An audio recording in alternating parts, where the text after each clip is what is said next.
For years the world heard rumors, people not returning, trains leaving in the early morning, lists read in whispers, streets emptying without warning. But nothing had been seen clearly until one day the doors opened. What those who entered first found wasn't just destruction, but something that had no name. Carriages packed with bodies, rooms where the air couldn't be breathed, people sitting on the floor, no longer knowing whether to move. It wasn't a rescue. It was a discovery. The troops didn't liberate, they searched, they documented. They watched as the survivors barely raised their heads. Then came the cameras, the reports, the boxes of files, the words written by those who looked straight ahead and never spoke the same again. And then another process began, recounting, judging, archiving. From a train stopped at Dachau to a gallows at Nuremberg, the chain of events continued its course.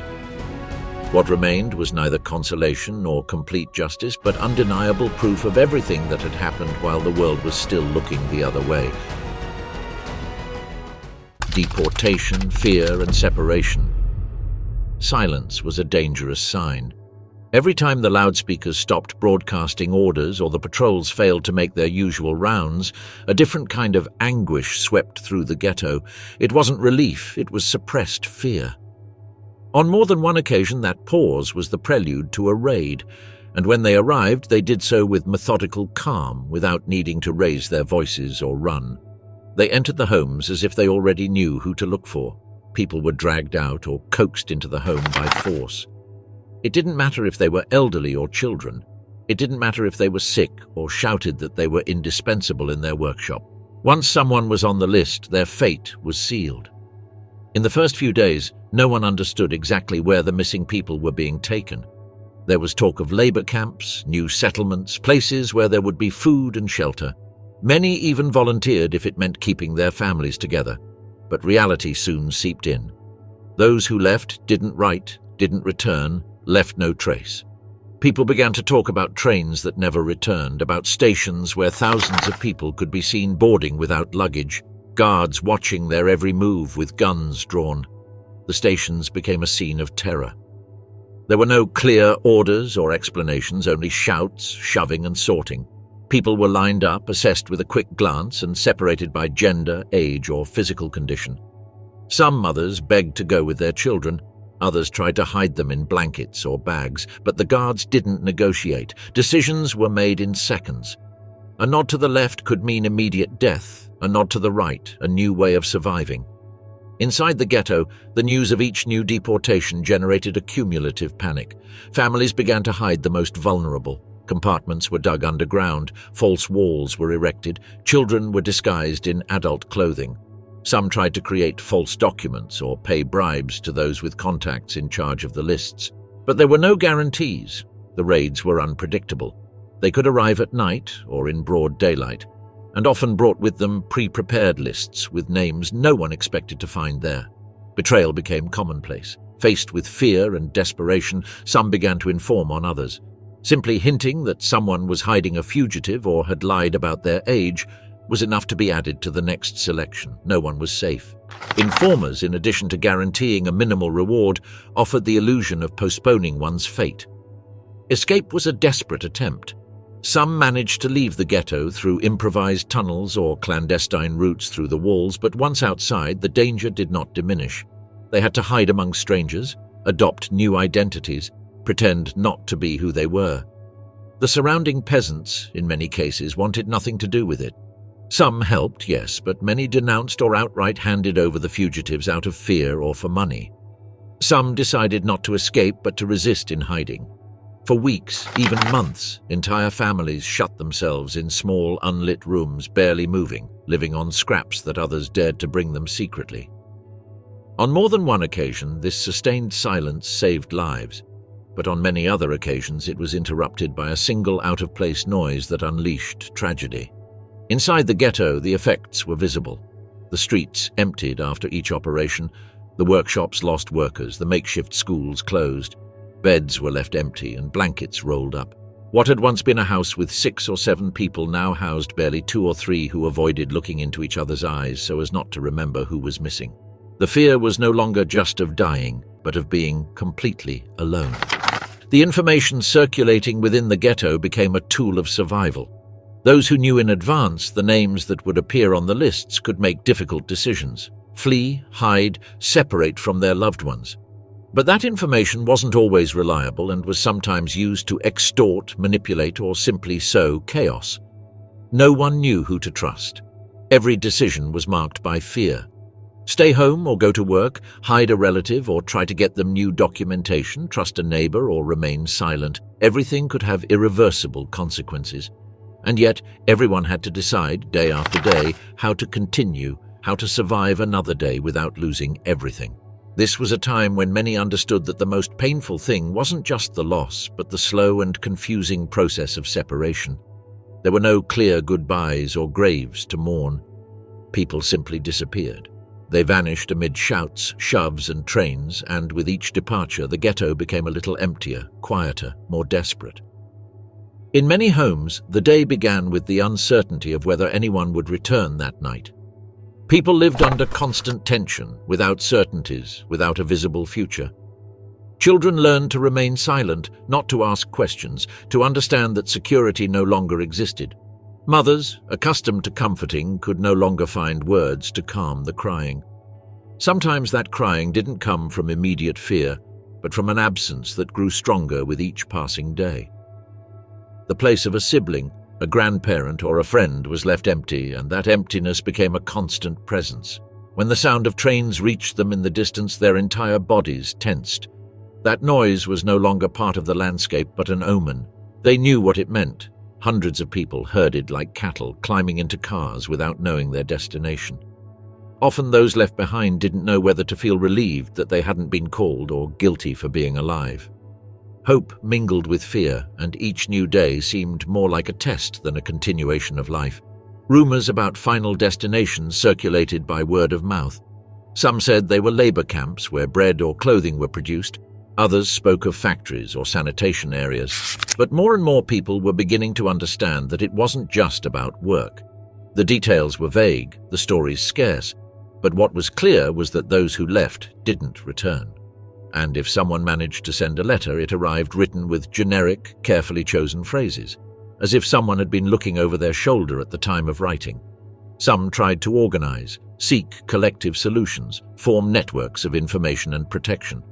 Some families joined together to rotate children between homes, with the idea of better hiding them. Others shared food or clothing, trying to ensure that the weakest could at least resist a little longer. But fear eventually eroded even those alliances.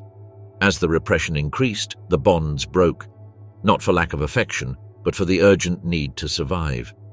Sometimes children were sent to strangers with the promise that they would be safer elsewhere.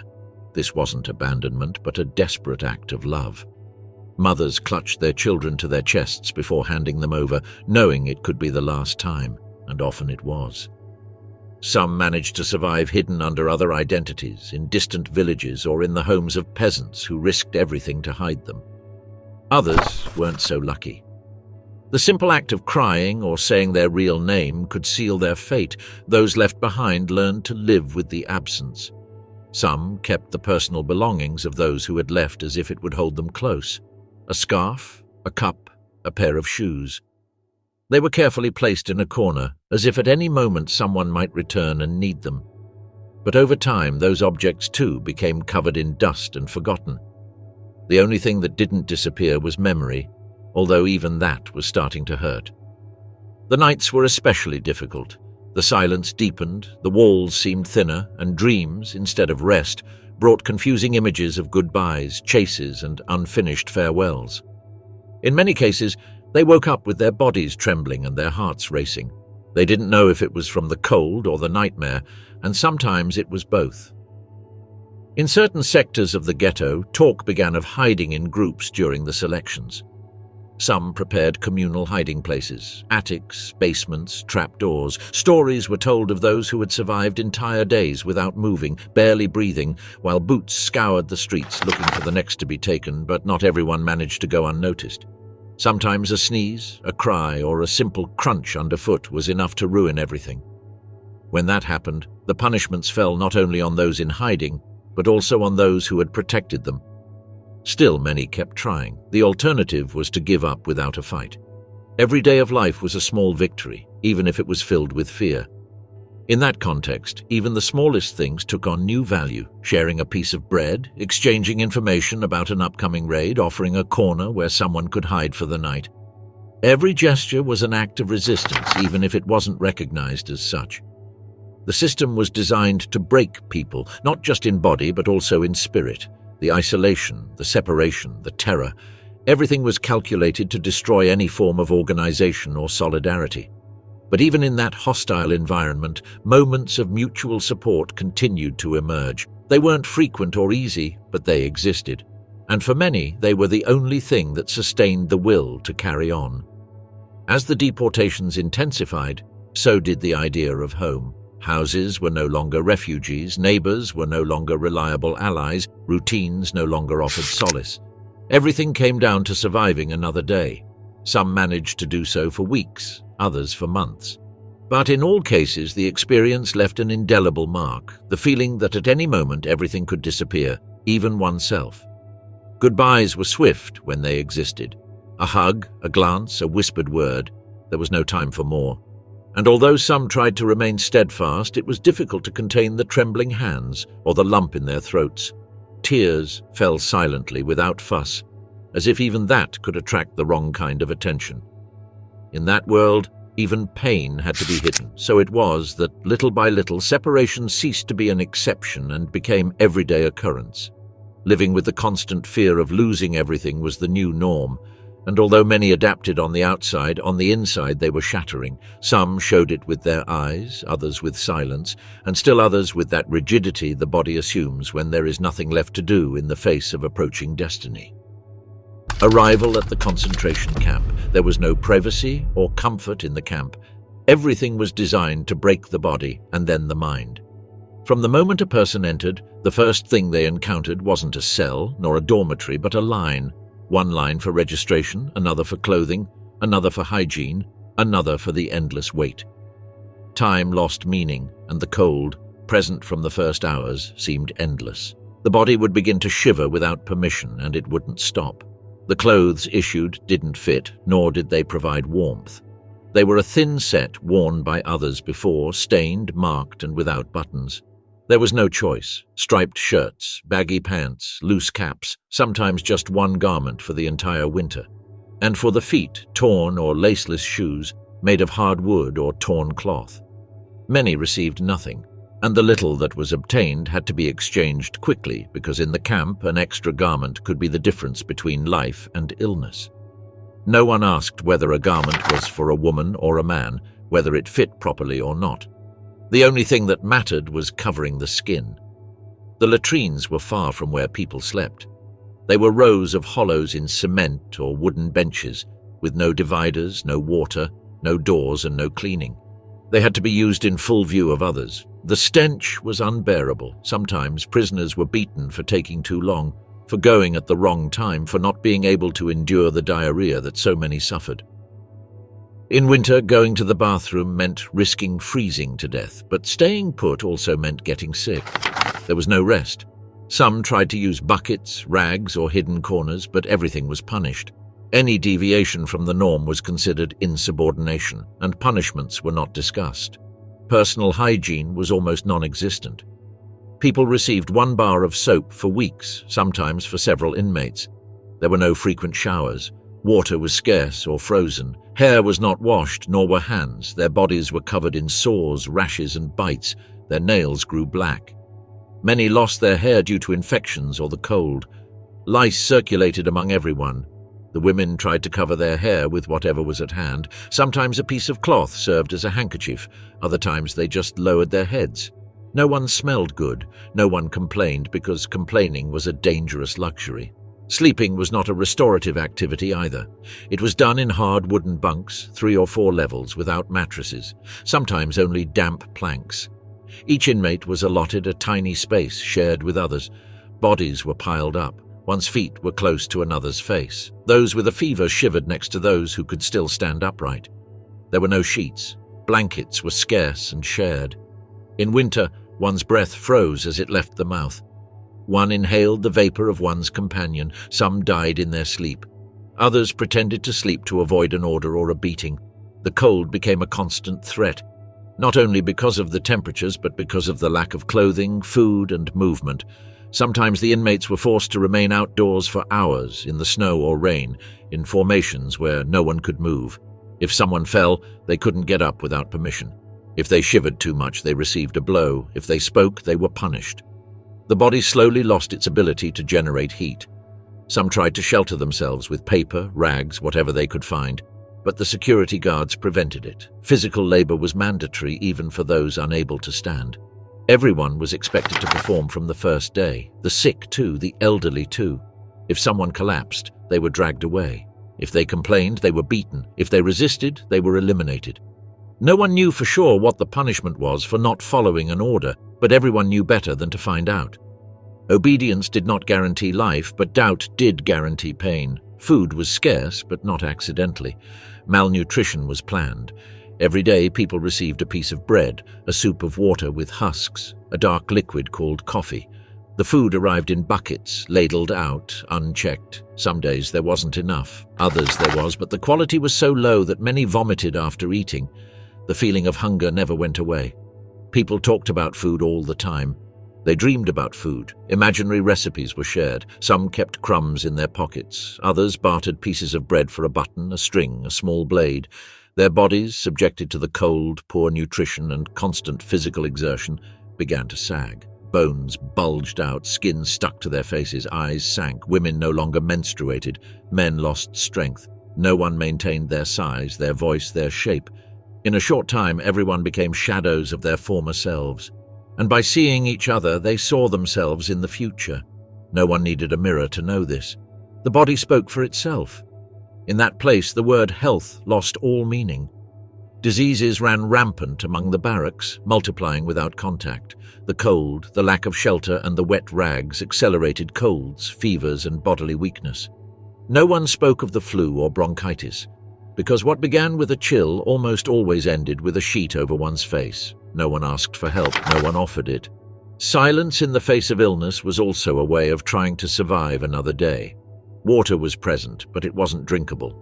Sometimes it smelled of rust, other times it came out cloudy, other times it didn't come out at all. People drank from communal buckets filled with dirt, grease, even blood. Intestinal infections were inevitable. Many spent their days doubled over in pain, their bellies swollen, dragging themselves to the latrines. Vomiting, diarrhea, and hunger mingled into a single, unending malaise. Some collapsed as they walked. Others sat against the walls, unable to get up, their eyes fixed on a point no one else could see. Lice were a constant presence.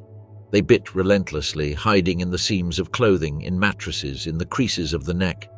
Scratching was almost a reflex. Some tore at their own skin. Typhus, spread by these parasites, was another daily threat. When a barrack was declared infected, no one dared enter. The stench was unmistakable. No doctors were needed to know that if one contracted fever and skin blemishes, the end would soon follow. In those cases, the sick were taken to another section, far away, to die alone, their bodies serving as no excuse for further epidemics. Food no longer nourished. It was more symbolic than real. A lukewarm liquid in the morning, which some called soup even though it didn't contain a single solid piece. At noon, a piece of black bread, damp, mouldy. At night, another cup of hot water with floating residue. Sometimes, with luck, a bit of potato peel. But more often than not, the stomach rumbled, the head ached with emptiness, and weakness became the norm. Bones began to poke through the skin. The face sank. The body no longer recognized hunger as a sensation. It was something else, deeper, as if the body were beginning to shut down from within. Some tried to make the most of what little they received. They cut the bread into tiny pieces, counted them, and distributed them throughout the day. Others hid it under the mattress, trading it for cigarettes or scraps of cloth. There was also theft. A moment of carelessness while sleeping could mean losing the only thing left to sustain life. At times, the hunger was so unbearable that some ate food from freshly fallen corpses. This no longer shocked anyone. The horror had crossed that threshold long ago. Within the barracks, unwritten hierarchies were established. Some managed to stay near the stove if there was one. The strongest imposed their place. Some were foremen appointed by the guards. Others were simply more feared. Young women were often placed in central areas. The older ones near the door, where the cold entered without asking permission. The rules were dictated by necessity. It wasn't fair, nor was what happened outside fair, it was just that. Violence also existed among the prisoners themselves. Frayed nerves, constant pressure, and daily fear caused many to explode over the smallest things. A misunderstood glance, a disputed space in line, a loud word. Arguments were resolved with shoves, insults, and blows. No one intervened. Everyone had their own internal battle. Solidarity, although it existed, was rare. There were those who shared a rag, a spoon, or a piece of advice to calm a fever, but that wasn't common. In the latrines, the humiliation was absolute. There were holes in the ground, covered by rotten wood, with no walls, no curtains, no privacy. The lines were long, especially in the early morning, when stomachs were rumbling from chronic diarrhea. The smell permeated everything, even clothing. Those who didn't arrive on time did so in the barracks, not for lack of will, but because they couldn't stand. Some became ill just from exposure, from having to sit in the icy mud while their bodies trembled. No one judged. Everyone knew they could be the same tomorrow. There were prisoners who no longer spoke. They just stared, as if they'd decided that keeping quiet was better than wasting energy. Others were delirious. They named names, spoke to the dead, and quietly begged for forgiveness. Some walked in circles. One even repeated the same phrase for hours. The mental damage was as evident as the physical. The youngest aged in weeks. The oldest faded away without anyone noticing. There were also the punishments. If someone was caught stealing bread, they were made to line up for hours in the sun or snow. If someone fell asleep on the job, they were beaten or sent to harsher areas. Sometimes the whole group suffered as a result. One mistake and everyone would go without food. One out-of-place word and the whole barracks would be punished. This sowed fear and mistrust. No one wanted to talk. No one wanted to be responsible. The nights were worse. The cold came in through the cracks. The blankets were few, shared by 3 or 4 bodies. Some cried silently, others prayed. Sometimes a voice sang something softly, not out of joy but out of habit, as if the songs helped remind them that at one time there had been a different life, with clean beds, hot food, and hugs. That memory was the only thing they couldn't take away from them, resisting without weapons the body and the mind. In an environment where the will was constantly broken by cold, hunger, and fear, bodies began to wither before the soul. But resisting didn't always mean raising a flag or escaping. Often, the true battle was fought from within, in silence, in thoughts that no one could steal, in simple gestures that preserved a bit of humanity. The days were all similar, row upon row, staring at the ground, hunched backs, bones sticking out from beneath a dirty, shapeless cloth, the ground muddy or frozen, depending on the season, and the constant sound of forced footsteps and orders that brooked no reply. But amidst this repetitive and degrading cycle, some retained a part of themselves intact. There were those who murmured songs from their childhood while they worked. They didn't do it out loud or to others. It was a kind of barely perceptible whisper, a melody that helped set the rhythm, as if an inner beat could oppose the one dictated by screams or blows. Although their lips barely moved, that silent melody offered an anchor to something that once existed, a previous life where one could sing without punishment. Not everyone knew how to sing, but the memory of a song could be stronger than hunger. Prayers also remained alive, albeit in low voices, with eyes open without visible signs, because any hint of devotion was seen as a challenge. Many didn't pray expecting an answer, but because it was the only habit that reminded them they were still people. They weren't long or elaborate prayers, just short phrases repeated over and over, like a formula learned as children that continued to make sense even when everything else had been lost.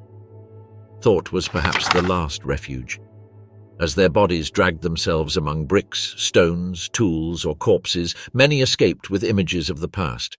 They weren't always happy memories. Sometimes they were just details: the smell of warm bread, a mother's voice, the touch of clean fabric.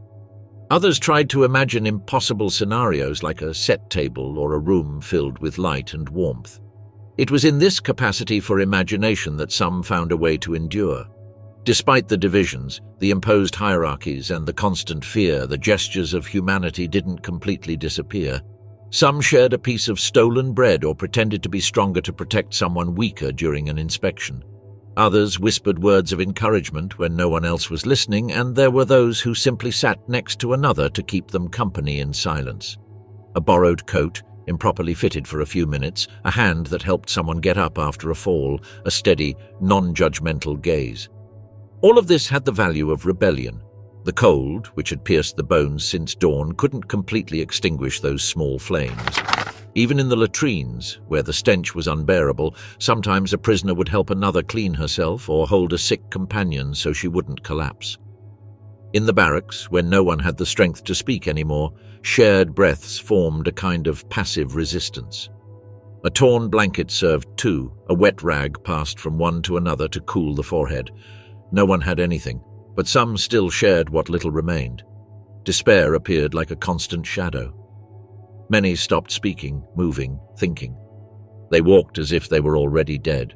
Apathy was a form of defense, a response to the excess of horror. Others, however, were filled with a silent rage they couldn't channel. That fury didn't explode, but it accumulated in their muscles, in their clenched jaws, in their eyes that no longer shed tears. They resisted not only with kindness, but also with contained resentment. Hope, though fragile, also existed. Sometimes it came from a rumor that the Russians were near, that the Nazis were about to fall, that a transport had been lost. Other times, hope had no basis, but it served its purpose just the same. Believing that someone outside remembered them, that the war was going to end, that perhaps they would survive to tell the tale. That idea, however remote or absurd, allowed some to get up the next day. In the hardest moments, even when their bodies refused to continue, there were those who forced themselves to maintain the routine, counting steps, mentally repeating a story, making a specific gesture every night before sleeping. Even if no one else saw it, this repeated act had enormous power. It reaffirmed that they were still there, not as shadows, but as people who, despite everything, had not been completely defeated. The nights were especially long. The cold pierced the wooden walls, and the blankets were insufficient. Some hugged each other wordlessly, simply to avoid freezing. It didn't matter whether they knew each other or not. Contact was a form of comfort that required no explanation. Sometimes someone would murmur a story, real or invented, to keep the minds that still resisted awake. The words didn't need to be coherent. It was enough to ward off the image of death for a few minutes. Some wrote sentences with a piece of charcoal hidden in walls or on old papers. Others traced symbols on the ground with their fingers, and some tried to draw in their minds the streets of their neighborhoods, the faces of their parents, the furniture in their homes. Although all of this seemed useless, it served to keep them whole. Memory was a weapon, even if no one saw it. Not everyone survived. Many fell from exhaustion, from illness, from sadness, but even among those who knew the end was approaching, some continued to sing inside, praying quietly, dreaming in silence. It was a way of not giving up completely, of preserving a spark that neither hunger nor terror could extinguish. Not everyone succeeded, but some did, and that was enough for the rest to try to continue. The bodies that had once run, laughed, danced, or written letters now only dragged themselves with difficulty on the frozen earth or the mud. But even those bodies stricken by hunger still hid something intact, an inner part that would not surrender. It was the will to exist, not as an open protest, but as a silent affirmation. Breathing, staying upright, looking ahead without fainting, all of this was an act of resistance. And although no one celebrated it or recorded it, these small acts were repeated every day in the darkest places. In moments of rest, if they could even be called that, some would find a corner and sit on their own 2 feet to keep warm. There, while the body trembled, the mind sought escape. Imagination was a secret passage, visualizing a hot meal, a conversation with a brother, or an ordinary afternoon in the sun. It didn't matter if the memory was real or invented. It served the same purpose. Because reality was too harsh to inhabit all the time, you had to step outside of it, even if only with your eyes closed. Sometimes a voice would appear, speaking softly, describing what their city, their house, their school, their street were like. It didn't do this to teach anything, it only spoke to hear its own voice say things it still remembered, as if naming them made them real for a moment. Others listened in silence. No one interrupted. Because amidst the filth, the pain, and the brutality, that voice was a thread of the world they had lost. Listening to it was like touching something that hadn't yet been destroyed. There were those who maintained almost absurd routines. They combed their hair with their fingers, adjusted their torn clothes as if they still cared how they looked, washed their faces with a damp rag whenever they found water. They didn't do it for hygiene or pride. It was a way of saying, "I'm still here. I'm still someone. I haven't been erased yet." The smallest gesture could carry the value of a declaration of existence. Even the most insignificant objects acquired significance. A button found in the ground, a thread that could be used to mend a shoe, a piece of paper that could be used to write a word. Some hid these objects as if they were treasures, because in a world where everything was controlled, to have something of one's own, no matter how small, was to have a slice of freedom. Sometimes someone would teach another person how to write their name or how to count in another language. It wasn't a formal class, just a brief exchange during a break. But learning something new, no matter how pointless it seemed, was a way of life, of continuing to grow inside while everything else was wasting away outside. Learning wasn't a goal, it was a means to remind oneself that one's soul hadn't yet fallen asleep. There were also moments of humor, very brief, almost imperceptible, a sarcastic comment about a guard, an absurd phrase, a stifled laugh. No one laughed out loud, but a grimace could be enough.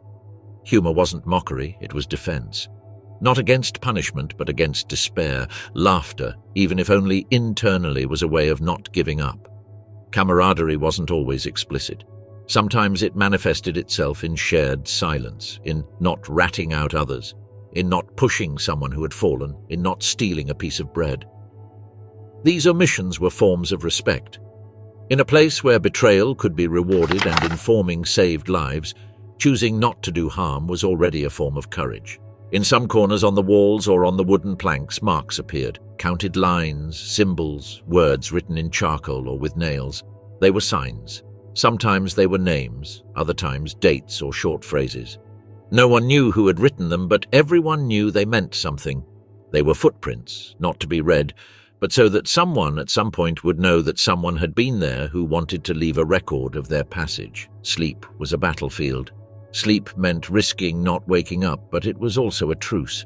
Many dreamed of simple things, a full meal, a clean bed, a father's voice. But others had nightmares. The horror didn't disappear with their eyes closed. Still, there were those who preferred to sleep because for a few hours they could live in another world. Illness was a constant threat, but even in the face of it there were acts of resistance. Sharing a blanket with a sick companion, giving up the last drink of water, staying by the side of someone who couldn't get up. No one forced them to do it. These were decisions born from the invisible bond that suffering could create. In these gestures, humanity survived the inhuman. When one of them died, there wasn't always crying. Sometimes they simply covered their face with a cloth or arranged their body so it wouldn't twist. It was a small act, wordless but deeply meaningful. It meant that this person, although lost, hadn't been reduced to a number. They were still recognized as someone. There were those who knew they wouldn't make it out alive, yet they still acted as if the end was still far off. They walked upright, responded firmly, and avoided pleading. It wasn't pride, it was dignity. A way of saying that even though everything around them had fallen apart, they still chose how to take their final steps. Some had written fragments on hidden sheets of paper, on napkins, on scraps of cloth. They weren't letters, they were fragments of memory.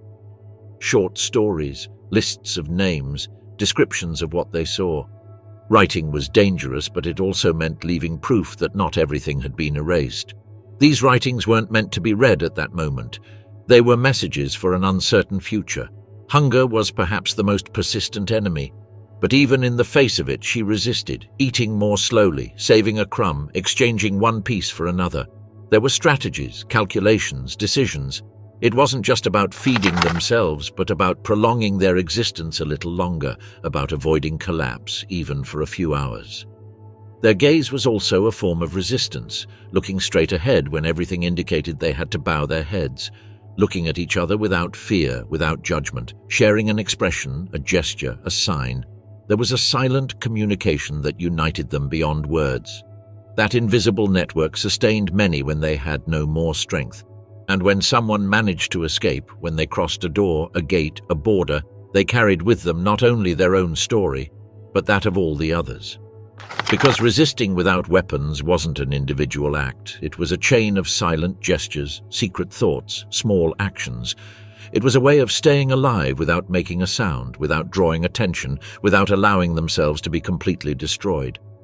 When the American troops arrived at the outskirts of the Dachau camp, the first thing they found was a stationary train made up of approximately 50 freight cars. Inside were rotting corpses. It was the sight they encountered before even opening a door. Some bodies were stacked to the ceiling. The train doors opened with difficulty, and inside there was no room for anything but death. Some soldiers couldn't look for long, others couldn't tear their eyes away. It was the first direct contact many of them had with something that until that moment they had only heard mentioned in fragmentary reports or comments between high-ranking officers. What they witnessed that day was not part of a military operation or traditional combat, but rather silent, tangible evidence of what had happened there before their arrival. Among the witnesses was a young military doctor named Harold Porter. As part of the team that entered with the first units, he wrote a letter describing what he saw. He spoke of bodies lying on the ground, of people barely breathing, of others lying motionless on the floor. He described a room where bodies were piled up in a haphazard fashion, some naked, others dressed in rags. He said there were people so thin that every bone in them stood out, and that the smell in the air was so strong that many couldn't stand to remain there for more than a few minutes. He also mentioned the crematoriums, the shower rooms, and the feeling of standing in a place where the very idea of humanity had been extinguished. His words contained no judgment or drama. They simply recounted what was before their eyes, as if trying to understand it weren't possible, only recording it. The reactions among the soldiers varied, but they all agreed on one thing: shock. Some were incredulous, others burst into tears. Some remained in absolute silence for hours without saying a word, without moving beyond what was strictly necessary. Several vomited, others were unable to eat again for days. The army was prepared for battles, for gunfire, for explosions, but not for facing what appeared to be the result of meticulous extermination. Discipline was partially maintained. Some orders were given, others were ignored. In some cases, what was unleashed was not an operation, but a reaction. Among the commanding officers was Lieutenant William Walsh.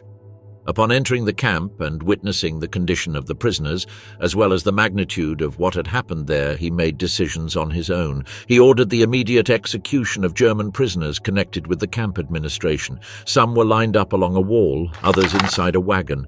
Several died that same day. Other prisoners at the camp, released just minutes before, were given weapons so they could act themselves. This wasn't a formal order, but a direct reaction, based on what he had seen and what the prisoners told him. Some U.S. Army soldiers, including medics, refused to treat the German wounded. They justified themselves by saying they couldn't treat people who had participated in what had happened there. Days later, rumors surfaced that extrajudicial executions had taken place. Some military photographers took pictures, testimonies were recorded, there were internal reports. But General George Patton, who had been appointed military governor of Bavaria, decided not to move forward with formal investigations. He halted the inquiries and didn't authorize further proceedings. According to the records, he preferred that the events not be officially reported, not out of ignorance, but by choice. In the following years, various versions attempted to explain what happened. Some downplayed the death toll, others did not deny the facts, but framed them as an emotional reaction to the evidence. The reality was that during the liberation of Dachau, dozens of German soldiers were killed without trial or interrogation. Meanwhile, on the Eastern Front, the Red Army reached the gates of Auschwitz. It was January 1945. Soviet troops found some 7,000 prisoners still alive there. The rest had been moved weeks earlier in a forced retreat. What they left behind was not just sick or debilitated people, but also an entire infrastructure, barracks, crematoriums, and warehouses. The records mention finding piles of human hair, eyeglasses, shoes, and personal belongings organized by type. They also found open graves, burned remains, and traces of recent executions. The troops made no immediate public statements, but internal reports describe scenes similar to those found by the Americans at Dachau. Colonel Basil P. Trenko wrote that the prisoners were little more than breathing skeletons. They were not soldiers or people wounded in combat, but civilians, many of them elderly, women or children who had survived under extreme conditions. After the liberation, facilities such as Buchenwald and Sachsenhausen were used by the Soviet authorities to imprison German officers, collaborators and civilians considered dangerous. It was reported that the detainees' situation there was not very different from that previously suffered by Jewish prisoners. It was not the same type of repression, but the conditions were equally harsh: cold cells, scarce food, constant surveillance. Some reports from the time described these detention centers as places of re-education, but also as prisons for those seen as a threat to the new order that was being established. Among those arrested were soldiers, former Nazi Party officials, sympathizers, and also Polish citizens who had been Germanized during the occupation. The line between guilty and suspected prisoners was not always clear, and decisions were made quickly. In the case of Dachau, the number of those freed was officially announced by the US High Command: more than 32,000 people. It was also reported that nearly 300 enemy prisoners had been killed during the operation. At the time, the manner of their deaths was not made public. No mention was made of the executions by soldiers. This information was kept confidential for many years. Only with time did more details become known through letters, testimonies, and declassified documents. Images taken during the entry into the camp became part of the official archives. Some were used as evidence in subsequent trials. Others remained in storage for decades. The objective was not immediate, but the record had already been made. The gates of the camp had been opened, and with them a new process began. Document, understand, judge. Justice enters the scene. Nuremberg, trials, and nameless remains. After the liberation of the camps, the next stage was not immediate. Time was needed to organize, understand, and classify the emerging information. The images captured by the soldiers, the testimonies collected on the spot, the belongings found in basements and warehouses, the documents abandoned by fleeing officers, everything had to be analyzed. What until then had been suspicions or fragmentary reports was now transformed into direct evidence. The Allied authorities decided that it was not enough to release the prisoners, nor was it enough to show what had happened. They had to judge. A process began that would later be known as the Nuremberg trials. There, the names who for years had been signatories of orders, heads of departments, and visible figures of the regime were called to answer before an international tribunal. One of the defendants was Fritz Sauckel, head of the forced labor program in the occupied territories. During his interrogation, he defended himself by saying that he had acted under orders, that his task was to organize labor, not concentration camps. The documents presented indicated otherwise. They detailed figures, movements of people, and internal correspondence that linked him to mass transfers of civilians to German factories. Alfred Jodl, chief of operations for the Wehrmacht High Command, was also prosecuted. He was held responsible for signing reprisal orders and authorizing operations that included the execution of hostages and deportations. During the trial, he argued that his role was military, with no direct involvement in decisions regarding the camps. Records showed that he had been present at meetings where deportation routes and collective punishment measures were defined. Another of those convicted was Arthur Seyss-Inquart. He had been Reich commissioner in the Netherlands. During his tenure, mass deportations of Dutch Jews were implemented, as well as public executions of members of the resistance. The documents presented showed decrees signed by him, orders for the confiscation of property, and records of collective arrests. His defense was based on the fact that he had attempted to maintain order in a complex situation, but the court found his active participation in the implementation of extermination policies to be clear. Also on trial was Julius Streicher, editor of the weekly Der Stürmer, known for its anti-Semitic propaganda. Although he did not directly participate in military operations or camp administration, his constant incitement of hatred and his role as a promoter of anti-Semitism were considered central elements in creating a climate that allowed the crimes committed. During the court sessions, films taken by the Allies themselves during the liberation of the camps were shown. Images of piled-up bodies, infested barracks, and still-warm ovens were shown. Letters were also read, survivor testimonies were presented, and recordings of interrogations were played. The defendants' responses ranged from denial to evasion and attempts to minimize their responsibility. Some said they had no knowledge of what was happening in the camps. Others claimed they were following orders. Still, others remained silent. Few acknowledged any degree of guilt. The documentation was so abundant that, in many cases, witnesses weren't needed. It was enough to read the signed orders, review the inventories, the transport lists, the forms with names and dates. These weren't oral accounts, but complete files with the signatures of those responsible. The convictions were swift. Many of the accused were sentenced to death. The executions were carried out by hanging. No ceremony or final speech was offered. The execution of the sentence was recorded and the bodies were cremated. The ashes were scattered in the Isar River. No names, plaques, or landmarks were placed there. The intention was that no trace would remain, that no group could claim, commemorate, or turn these remains into symbols. It was an administrative decision, not a symbolic one. It was implemented quickly and without exception. The tribunal records preserved the documents, photographs, and minutes of each session.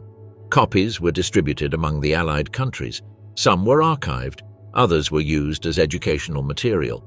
But the content was clear. Those responsible had been judged based on direct evidence, without the need for speeches or reflections. While this was happening in Nuremberg, camps, graves, and warehouses continued to be discovered in other parts of Europe. Each had its own dynamic, its specific history. But the pattern was similar. Prisoners reduced to the bare minimum, facilities designed for mass confinement, meticulous records of entries and exits. In some cases, the liberating troops found no one alive, only objects, traces, or vestiges of an escape. In others, survivors were found who could not speak, walk, or react immediately. The deterioration was extreme. Doctors documented the cases trying to recover basic functions, but the damage had already been done. It wasn't just hunger, but months or years of confinement, exposure to the cold, forced labor, and medical neglect. The numbers added up. The camps were named. Those responsible were located. Some managed to escape before being captured.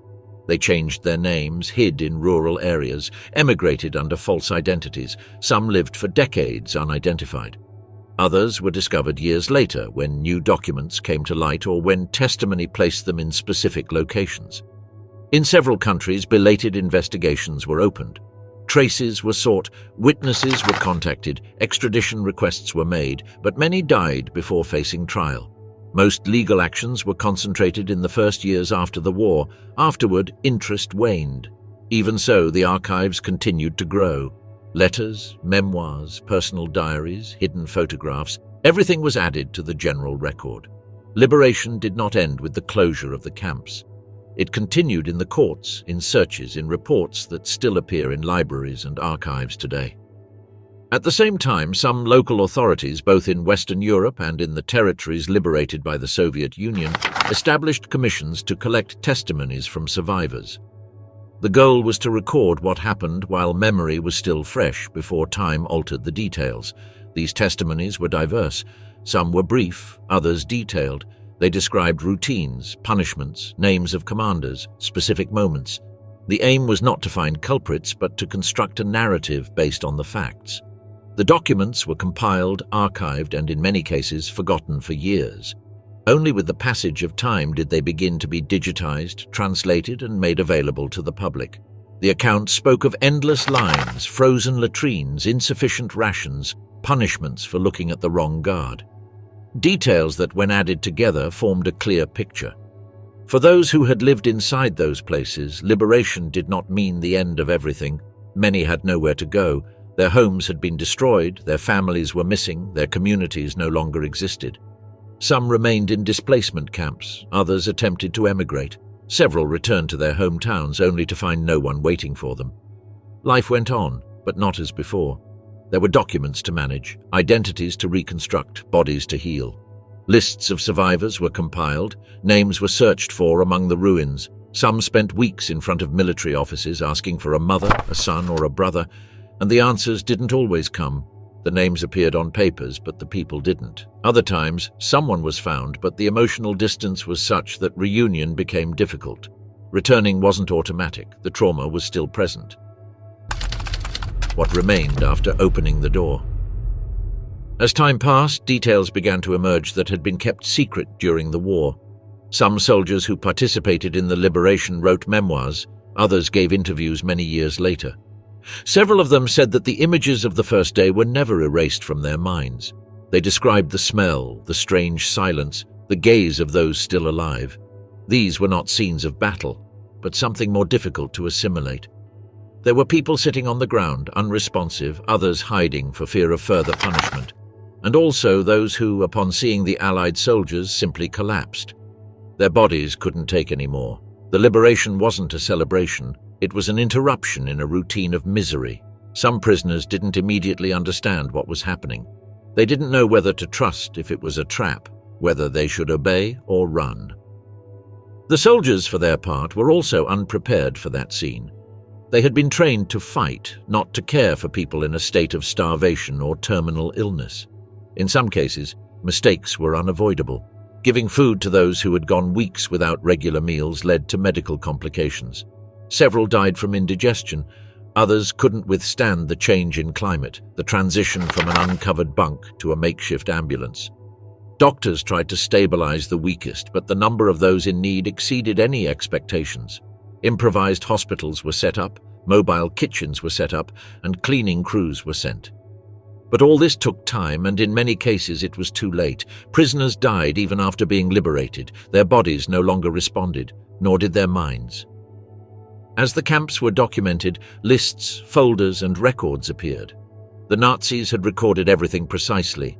There were sheets with names, dates, transport routes, quantities of food assigned, and punishments meted out. Some documents were found intact. Others were damaged by weather, fire, or hasty escape. Even so, much of what had happened was reconstructed. In several camps, piles of personal belongings were found: watches, photographs, children's books, identity documents. Nothing was left to chance.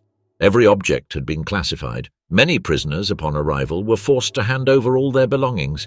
The objects were stored or sold. Others were simply accumulated. At Auschwitz, piles of human hair were found, separated by color. There were also collections of teeth, prosthetics, and shoes, not as a result of neglect, but as part of a structured system. The classification of objects was part of the subsequent process.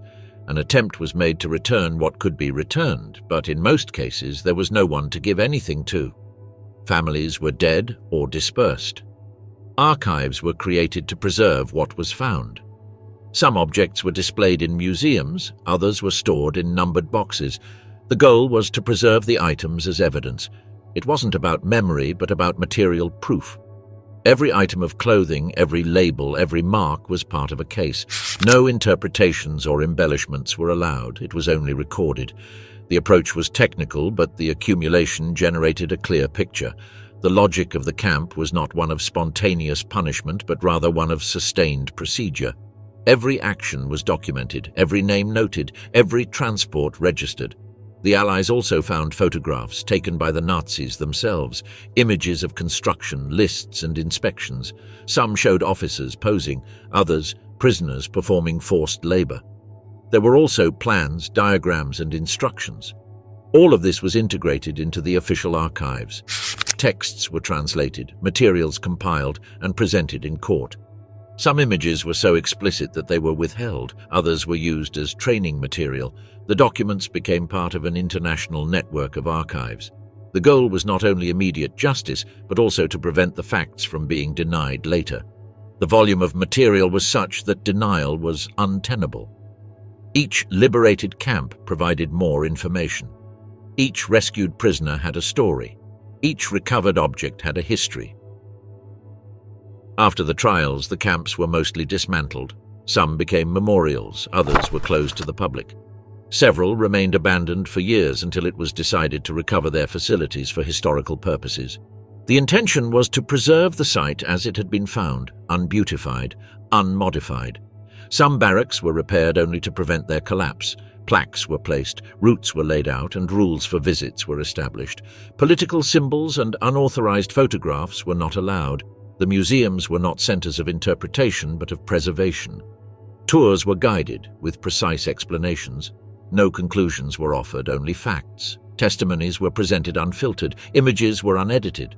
The idea was not to interfere with perception, to show without interpretation. In parallel, work began to locate mass graves. Mass burials were found in several countries. Some were found near the camps. Others were found in rural areas where executions had taken place. Exhumations were carried out. Samples were taken. In some cases, the victims were identified. In others, they were not. The remains were relocated to specific cemeteries. Stones with numerical markings were placed. No names were used, only dates and codes. The task wasn't symbolic, but rather one of record. The authorities sought to count, not honor. The mourning was personal, the record was institutional, the numbers increased, the lists grew. So did the questions. But the answers were in the documents, not in later interpretations. For many soldiers, the experience of liberating a camp was the end of their participation in the war. Not because they no longer had missions, but because after that, everything else seemed irrelevant. Some never spoke about it again. Others made it their only story. Several took photographs, unaware that those images would be used decades later as evidence. Many wrote letters to their families describing what they had seen. Those letters were saved. Some appeared in personal archives, others in public collections. They all agreed on one thing: the impact was permanent. It couldn't be erased. It couldn't be overcome. We simply learned to live with it. The documentation continued to grow. Books were published, exhibitions were organized, study centers were created. But the basic content remained the same, what was found when the doors were opened. These weren't theories. These weren't interpretations. They were records, what was written on the papers, what had been photographed, what had been filmed. The information was direct, no embellishment, no adjectives, just facts. Time didn't change that. It only broadened its scope. The more archives opened, the more data available, but the essence remained intact. The horror didn't need explanation. It only needed to be shown as it was. That was how that chapter ended. With open fields, with full archives, with images that could no longer be erased. There was no emotional closure. There was no full reparation. There was only a record. Because after all, the only thing that remained was what could be preserved. A stopped train, a list of names, a signed document, a lifeless body in a carriage, an unanswered letter. That was what was found when the door was opened. And that was all that remained.